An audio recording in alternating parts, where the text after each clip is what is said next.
जय श्री राम दोस्तों। तो आज हम आए हैं मध्य प्रदेश इंदौर जिले में स्थित प्राचीन श्री रंजीत हनुमान मंदिर। कहा जाता है यह मंदिर 130 साल पुराना है और काफ़ी चमत्कारी मंदिर है। यहाँ पर मांगी हुई भक्तों की सभी मनोकामनाएं पूर्ण होती हैं। इस मंदिर में हनुमान जी की जो प्रतिमा स्थापित है वह अपने आप में बहुत ही अनूठी है, क्योंकि यहाँ पर जो हनुमान जी हैं उनके हाथों में गदा नहीं अपितु तलवार और ढाल है। वह इनके चरणों में अहिरावण पड़ा हुआ है। इस प्रकार अनुमान लगाया जाता है कि यह प्रतिमा अहिरावण को पराजित करने के बाद का दृश्य है। मंदिर के साथ राजा की जीत की कहानी जुड़ी हुई है। बताया जाता है कि युद्ध में जब एक राजा हारने लगा तो वह भागते हुए भर्तहरि गुफा में पहुंचा। यहाँ पर एक महात्मा ध्यान में बैठे हुए थे। राजा बहुत देर तक बैठा रहा। इसके बाद जब महात्मा ध्यान मुक्त हुए तो राजा को उन्होंने एक रोटी दी और कहा कि इसके टुकड़े रास्ते में गिराते जाना जब तक यह समाप्त ना हो जाए, और जहाँ पर यह समाप्त होंगे वहाँ तुम्हें एक मंदिर मिलेगा, वहाँ तुम्हारी सारी परेशानियाँ दूर होंगी। यह मंदिर और कोई नहीं, रंजीत हनुमान मंदिर था। जब राजा वहाँ पहुँचते हैं तो वो वहाँ पर पूजा करते हैं और पूजा करने के बाद वहाँ पर उन्हें जीत का वरदान प्राप्त होता है। इसलिए इस मंदिर का नाम रंजीत हनुमान पड़ा। चमत्कारी माने जाने वाले रंजीत हनुमान मंदिर की प्रसिद्धि दूर दूर तक फैली है। भक्तगण यहाँ अपनी मनोकामना पूर्ति के लिए आते हैं। वर्तमान में यह मंदिर जीर्णोद्धार किया गया है, जिससे मंदिर ने और भी भव्यता धारण की है।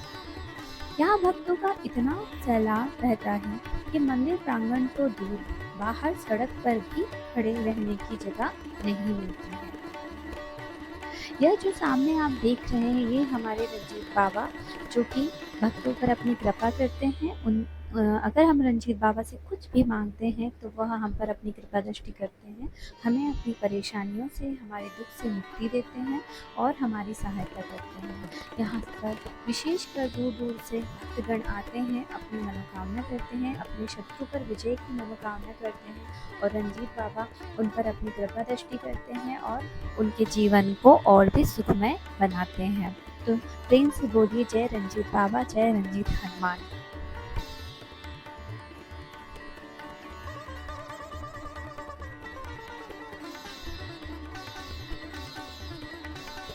साथियों, जब आप रंजीत हनुमान की परिक्रमा करते हैं तो यहाँ पर आपको रंजीत बाबा की कई अद्भुत छवियाँ देखने को प्रतीत होती हैं। यहाँ पर आपको उनके अलग अलग कई रूप देखने को मिलते हैं जो मन को अत्यधिक मनोहर एवं मनभावन लगते हैं। तो इसी में से हम आगे चलेंगे और अभी हम रंजीत बाबा के दर्शन कर लिए हैं हम लोगों ने। अब हम आगे की ओर बढ़ेंगे और आपको वही सुंदर सुंदर रंजीत बाबा के रूप दिखाएंगे। उन्हीं में से एक रूप है आपके सामने, ये हमारे प्यारे से रंजीत बाबा, हमारे हनुमान जी, जो कि बहुत ही सुंदर एवं बहुत ही अद्भुत प्रतीत हो रहे हैं। तो प्रेम से कहिए जय हनुमान जी। यह जो मूर्ति आप सामने देख रहे हैं, तो यहाँ पर जब रंजीत बाबा की यात्रा निकलती है उसमें रथ में यही मूर्ति को सवार किया जाता है और शहर में उनकी यात्रा निकाली जाती है। यह यात्रा बहुत ही भव्य होती है। यह गदा जो आप सामने देख रहे हैं अत्यधिक प्राचीन गदा है और लकड़ी की बनी हुई गदा है। यह दिखने में अत्यधिक सुंदर एवं मनोहर है। यहाँ हमारे हनुमान जी अपने राम जी का मन में जाप कर रहे हैं, उनका ध्यान कर रहे हैं। जैसे कि हम सभी जानते हैं हनुमान जी तो किसके भक्त हैं, राम। राम उनके हृदय में तो राम वास करते हैं। यह जो आप सामने देख रहे हैं ये हमारे रंजीत बाबा का विकराल रूप, जो दुश्मनों का नाश करते हैं, अपने भक्तों पर अपनी कृपा बनाए रखते हैं, उनका कल्याण करते हैं और उनके शत्रुओं का सर्वनाश करते हैं।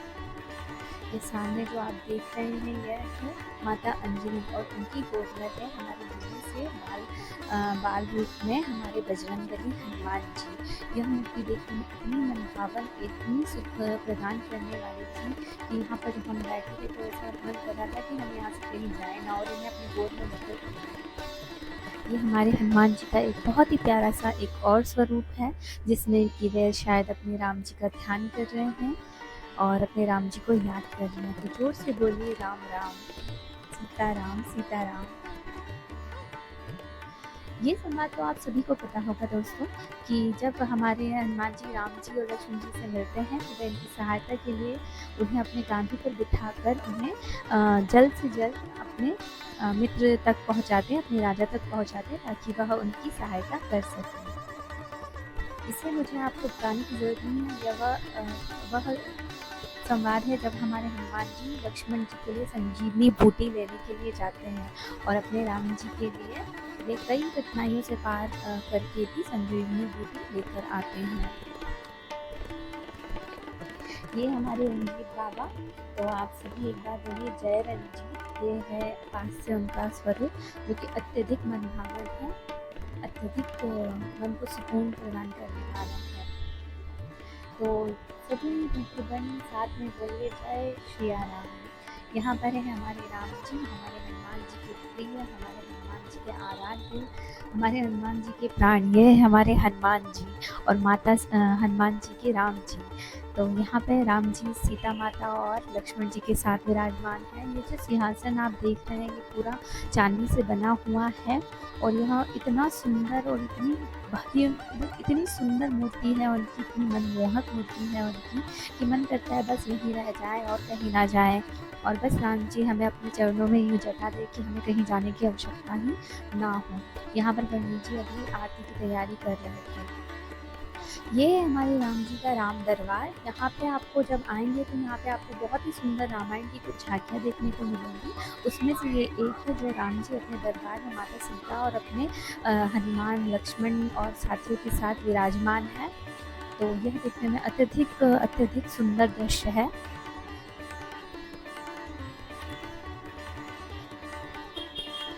प्रेम से बोलिए जय श्री राम। दोस्तों यह वह दृश्य है जिसमें जब हनुमान जी संजीवनी बूटी लेकर आते हैं तो राम जी जो है उन्हें अपने हृदय से लगाते हैं, उन्हें बहुत प्रेम करते हैं। और हमारे हनुमान जी तो रहते ही राम जी के साथ प्रसन्न है। तो यह दिखने में इतना सुंदर, इतना मनोहर और इतना अच्छा प्रतीत होता है। यहाँ पर इन्होंने झांकियाँ इतनी सुंदर प्रस्तुत की है। तो आप एक बार हो सके और अगर आप इंदौर आते हैं तो आप रंजीत हनुमान ज़रूर जाएंगे। मंदिर बहुत ही सुंदर है, बहुत सुंदर। ये अशोक वाटिका में माता सीता है और यहाँ पर हनुमान जी उनसे मिलने आते हैं, उन्हें राम जी की अंगूठी दिखाते हैं और यहाँ पर माता सीता को वो आग्रह करते हैं कि वे उनके साथ चले। तो माता सीता है, वे अपने पति के बिना कैसे जाती। तो यह वही सुंदर सा दृश्य है अशोक वाटिका का।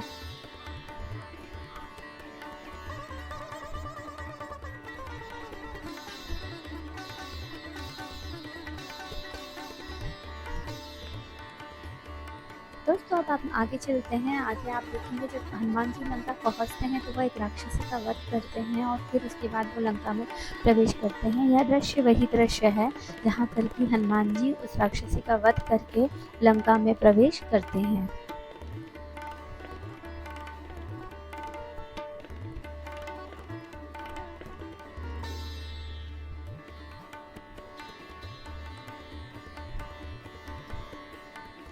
आई थिंक राक्षसी हिडिंबा होती है ये, है ना।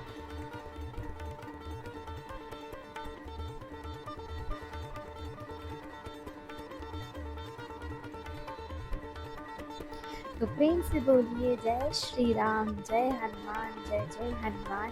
तो अब हम आगे की ओर चलेंगे। यहाँ पर आपको वह दृश्य दिखाएंगे जिसमें कि हनुमान जी जो है राक्षसी के मुख में प्रवेश करते हैं और उससे फिर वो पुनः बाहर लौट आते हैं। जब वह समुद्र को पार करते हैं तो उसमें आप सभी को वो संवाद पता होगा कि वे राक्षसी के मुख में प्रवेश करते हैं और फिर उसके बाद वहाँ से वह पुनः लौट आते हैं। तो यह वही दृश्य है। यहाँ पर हनुमान जी इतने प्यारे लग रहे थे ना, इतने प्यारे लग रहे थे कि बस ऐसा लग रहा था कि ऐसे बाल रूप में इतने प्यारे लग रहे थे कि बस इन्हें अपने पास आ जाएं प्रभु।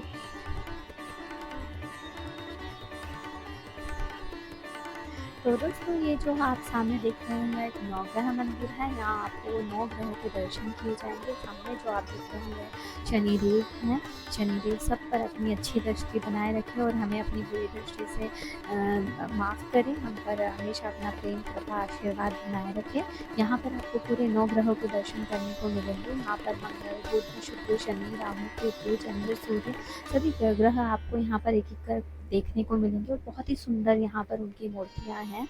बहुत ही सुंदर तरीके से यहाँ पर पूरी झांकी को प्रस्तुत किया गया है। यहाँ पर हमारे हनुमान जी का नवग्रह है, तो हनुमान जी और गणेश जी का होना तो वहाँ पर आवश्यक है ही। तो चलिए दोस्तों, अब इसके बाद हम आपको आगे लेकर चलते हैं। आगे आपको जो है एक दत्तात्रेय, ऋषि दत्तात्रेय के बारे में आपने सुना होगा। यहाँ पर उनकी बहुत ही सुंदर एवं बहुत ही मनमोहक मूर्ति थी। यहाँ पर कहते हैं कि मतलब ऋषि दत्तात्रेय को आप सभी लोग बहुत ही अच्छे से जानते होंगे, उनका स्वरूप है। और फिर उसके बाद यहाँ पर आगे जो है हमारे भोलेनाथ हैं, उनके साथ ब्रह्मा जी, माता गौरी, गणेश जी और नंदी जी विराजमान हैं, जो कि देखने में अत्यधिक मनोहर और सुंदर प्रतिमाएँ हैं। आपका मन खुश कर देंगी। ये सामने जो आप मंदिर देख रहे हैं, शीतला माता का मंदिर है। यहाँ शीतला माता आप सभी के परिवारजनों को सुखी रखें।